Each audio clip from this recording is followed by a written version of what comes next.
Horrible things are going on every day. Unfortunately, abductions are one of these and happen all throughout the U.S. and make us deal with many different consequences that affect our daily lives. Today we're going to interview several people to show how this impacts them and how it affects the way they act. My name is Shanelle Duran, and this is the tragic story of a little girl who was abducted on her way to school, which was a part of the Jefferson County Schools.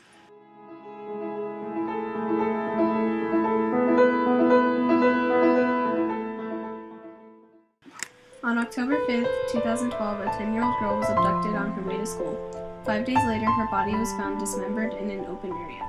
During these days, the whole community came together to search for her and support her family. Stanley Lake High School, too, had some great things going on, like making posters and wearing purple. Since it turned out that the murderer went to the school, the teachers, but especially the students, felt responsible for what happened. Certainly, parents are maybe even more affected by events like this and change their ways to protect their children.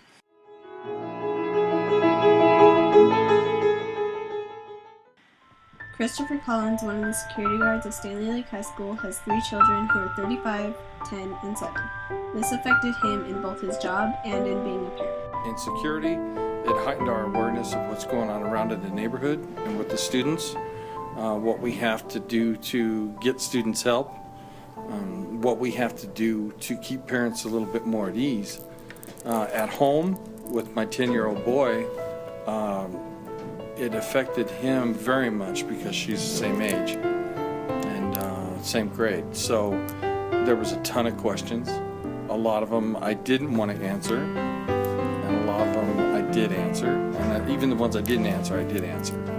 But we're still dealing with the effects of it.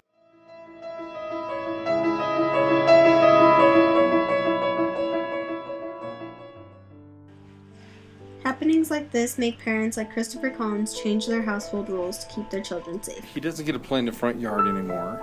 You know, we're kind of on a real busy street, so we're more aware of that. Before we wouldn't let him go out there and play by himself anyway. But it was his suggestion not to play out there anymore, so we're not allowing that. We're just going on about our daily lives and trying to get him to understand that this was an isolated incident.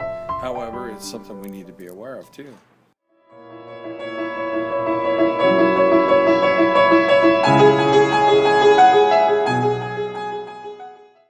Christopher Collins has always been very cautious of his children because, as a security guard, he knows awful events like this can happen at any time. Yeah, I've always been kind of one of those people that's really protective of my children. And I don't like it when they walk to their aunt's house that's 3 blocks away. The aunt doesn't care. She lets them run loose and rampant in the yards and up the street, but I don't like that. I've always been very protective of my kids.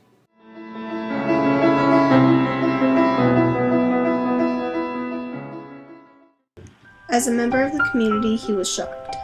My first reaction was of fright, not knowing what she's been going through or be subjected to.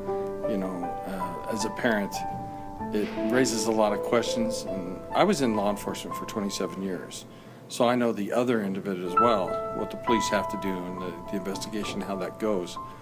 But mine was fear and fright, thinking they need to find her as fast as they can.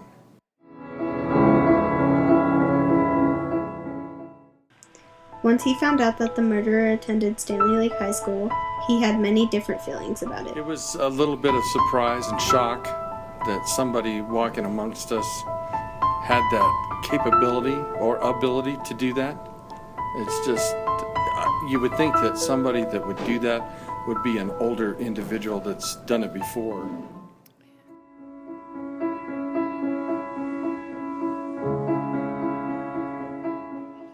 The students at Stanley Lake are very shocked and try to get back into their normal routine. Still, the mood at the school is really sad, and you can feel it as you walk through the hallways. Another point of view on this story comes from 16-year-old Kessa Gomez, who is willing to talk about the whole situation and how she copes with it.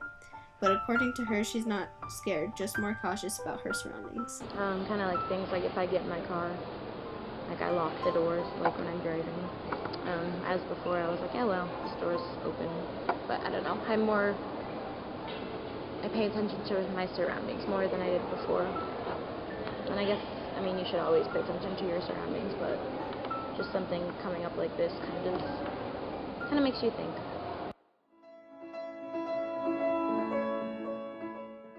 Also, her parents started thinking and worrying more about the things she does by herself. My mom definitely wanted to know, like usually I tell her after the fact of like where I'm going, and now it's kind of more like tell me before you go so she knows kind of where I am, and I don't know, she's more, I must know where you are now.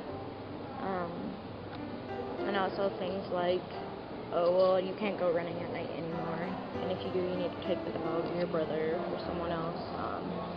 And then like I work late, so she'll keep like the porch light on now. And then just tells me to turn it off when I get home.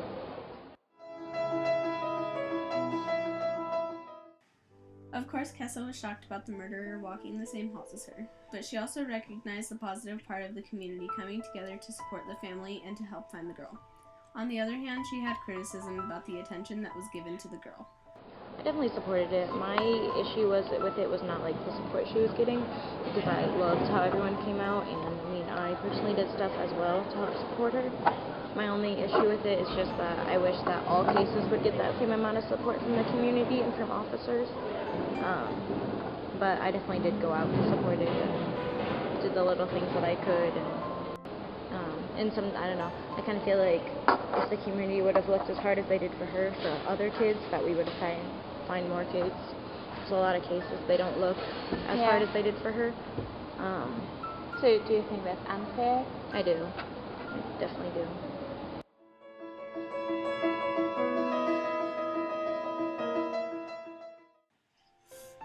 Although the whole abduction was horrible, it inspired Kessa to do something against crime in her community.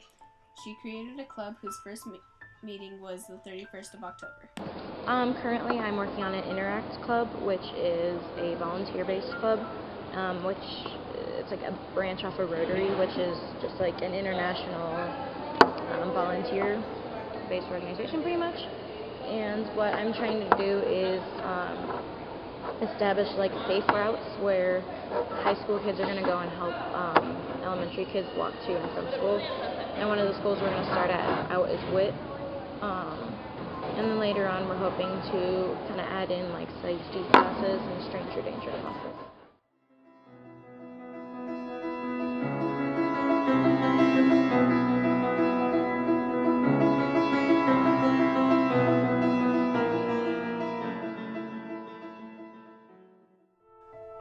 On October 23, 2012, the suspect's mother called the police so he could turn himself in.